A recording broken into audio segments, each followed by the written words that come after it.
So you're in Toronto. All right, cool. I love Toronto. I was just there. I just did a movie there. I feel like maybe I should know this and I don't. What movie was it? It's called The Breach. It hasn't come out yet. We finished shooting it actually during COVID up in the woods there outside of Toronto. I forgot what the territory is called, the area is called. But anyway, it was one of the things we did manage to accomplish during this whole bleak and pandemic thing. Great. Oh my gosh. And did you record, was this during the winter or did you do this during the summer? Because please tell me. It was during the summer. Yeah. Okay. So like, other than that, you're never coming back. Okay, but we're here to talk about music. I'm so excited to talk about the album. Congratulations on it. But hey, you're no stranger to releasing new music, but this already comes with history. First album ever being released on the Gibson label. Right. Are you something like, do you get excited releasing new music? Like, or is it just so much buildup that when it happens, I'm not sure how you're feeling? Well, I mean, I'm always exciting releasing new music. I mean, I love what it is that I do. So everything having to do with going to the studio and then mixing it and then releasing it and then going on tour, I love all that. This record, though, I have to say the anticipation is double what it normally would be because we finished it in April and we had to wait 10 months to release it. So that's the longest lead time I've ever had for the release of a record. So I'm really excited about the fact that it's about to come out. The anticipation and like the excitement about it, I felt you really hear the energy in this album. Like I love nerding out about the process of this all, so just bear with me. But the live off the floor, which I understand is the first for the group, I'm not sure if you did that before in your career. Right. What was that energy like in the studio for you? Well, it was, I mean, we had a blast, you know, and we've always recorded, I mean, in every band I've worked with, we've always, you know, recorded live to be able to capture that energy. But normally, I hate wearing headphones, so I don't trust anything I record with headphones on. So I would go back into the control room and redo the guitars, and vocals were always done later. But I wanted to do it the way that we just do it my whole career. No producer would ever let me do it. And that's just, like you said, just setting up on the floor and just playing live and just capturing everything in the moment, guitar solos, vocals, and just the whole thing. And that's what you put on the record. And something about doing that is very, very, it's very liberating. And you know, and there's a certain amount of like, well, the tape's rolling, the red light's on, and you have to perform. So it's like you can't really pick it up too much.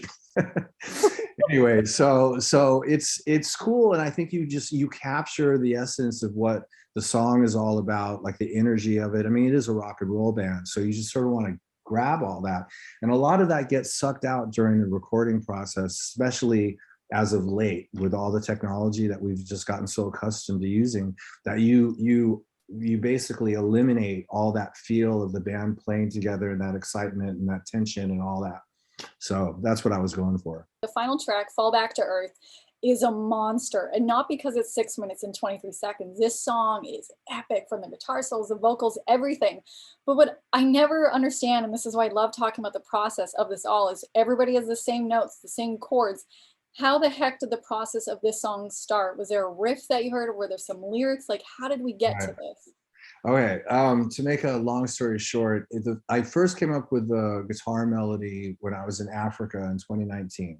And it was something definitely inspired by, you know, sort of like big African skies, you know, like that. I hate to sound cheesy, but that's really, you know, like at night, you know, and all the stars and stuff. The skies are very majestic. Anyway, so I came up with a melody and I thought it was cool. And then we went on the road supporting our last record. And so I started to put together the verse and a couple of the other parts. And then we had sort of a loose arrangement during COVID. And then when we got to Nashville, the arrangement just really sort of came together on the day that we recorded the song, and just happened. So that was one of the songs that we did some significant changes from the moment that we walked in to the moment that we actually started recording. Obviously, you're a phenomenal guitar player. You know you are. We all know you are. But is it something that you practice every day, like going to the gym? Like I can see you work on the gun show there, which is great. But is it something that you're practicing every day? Listen, I am a total work in progress. I have been and will continue to be until I'm probably pushing daisies. So I appreciate the sentiment. It's really sweet. It's really flattering. But I'm like, I see myself from a completely different perspective. And I'm just, constantly working on doing it the way that I think it should happen. And I think a lot of musicians are like that. No matter what anybody else says, they're always still developing their craft. And guitar, any instrument really for that matter, is something that you can never completely master. There's always a lot to learn and like that. So it's a journey that I'm on. I saw you do something sweet lately. Your significant other posted some flowers from you and it signed Slash. It made me think, does anybody call you by your birth name or anything other than Slash? Well, Johnny Q Law calls me by my real name. But for the most part, no, nobody. I've been called Slash for so long, and it really goes back to high school. So I think the last person that really called me Saul was my late grandmother. 10 years ago, you went to Dinosaur Valley here in Canada, Drumheller, where you spent like 6 hours at this museum.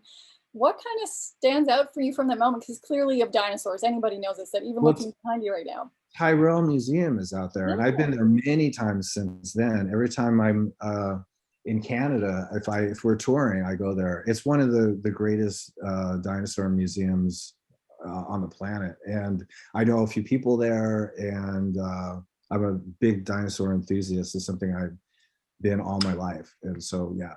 Have you ever been on an actual dig?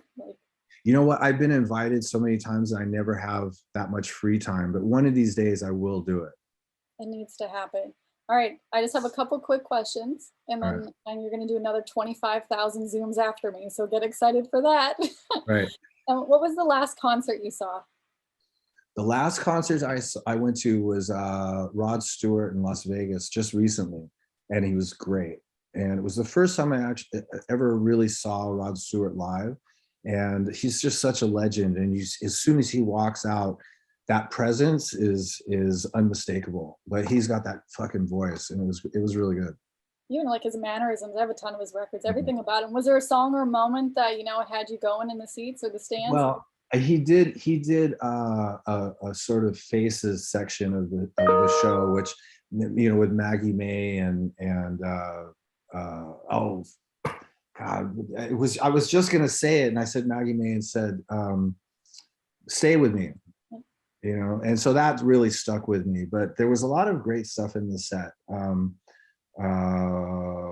can't remember the name of the song he did with Jeff Beck years ago. It was a cover. That was really good as well. Last movie you watched? Last movie I watched, that's a tough one. I watched so much stuff, and I watch a lot of series now because there's so many series out there. All right, what's whatever comes first. Huh?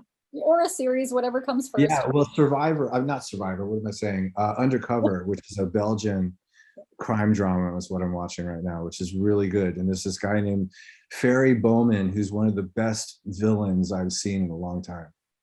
Okay, I'm gonna have to look this up. I'm pretty sure it'll give me nightmares though. No, it's a crime drama. Don't worry, it's not gonna give you nightmares. The Simpsons give me nightmares. I am a loser. I can't handle anything. Yeah. Well, it's good. It's like 2 seasons or 2 seasons, and yeah. So you shred on the guitar, obviously, but when's the last time you shred on like a motocross course? I haven't been on a BMX course in I can't even count how many years, but I still actually have a couple of BMX bikes, and there was I guess it was about 2 years ago, I pulled them down and started doing tricks around the driveway, right? But what happens is that you have a BMX bike and you start doing stuff beyond your physical means, and you're bound to break something. And it's always like in between legs of a tour. And then all you need to do is call up your manager and go, "Hey, I broke my wrist. You're gonna have to." Anyway, so I try to stay away from the BMX.